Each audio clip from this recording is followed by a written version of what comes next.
भारत के इतिहास में एक सवाल हमेशा विवादों में रहा है। क्या पृथ्वीराज चौहान ने मोहम्मद गौरी के सामने सच में आत्मसमर्पण किया था? और अगर नहीं, तो असली कहानी क्या है?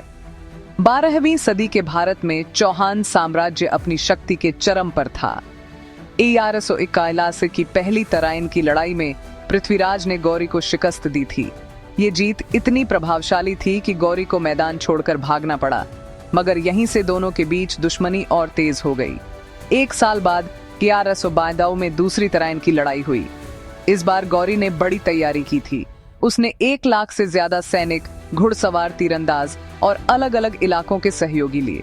दूसरी तरफ राजपूतों के बीच आपसी मतभेद, देर से आई रणनीति और सेना का बिखराव पृथ्वीराज के लिए भारी साबित हुआ।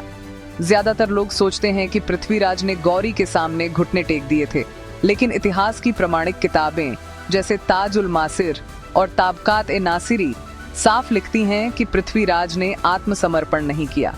वे युद्ध भूमि में डटकर लड़ते रहे और लड़ाई के अंत में कैद किए गए। यानी उन्होंने हार नहीं मानी, बल्कि युद्ध के दौरान गिरफ्तार हुए।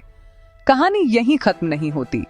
बाद की लोक कथाओं और कविताओं में कई नाटकीय वर्जन बने, जैसे उन्हें दिल्ली ले जाना, अपमान करना और चौहान की वीरता को बढ़ा चढ़ा कर दिखाना। लेकिन इतिहासकारों का मानना है कि ये कथाएं बाद में जोड़ी गईं, जबकि वास्तविक रिकॉर्ड यही दिखाता है कि कैद के कुछ समय बाद पृथ्वीराज को सजा दे दी गई थी।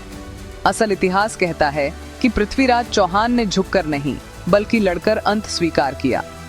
सरेंडर की कहानी इतिहास नहीं, बल्कि लोक कथाओं की पैदाइश है, और सच्चाई इससे कहीं ज्यादा वीर और स्पष्ट है।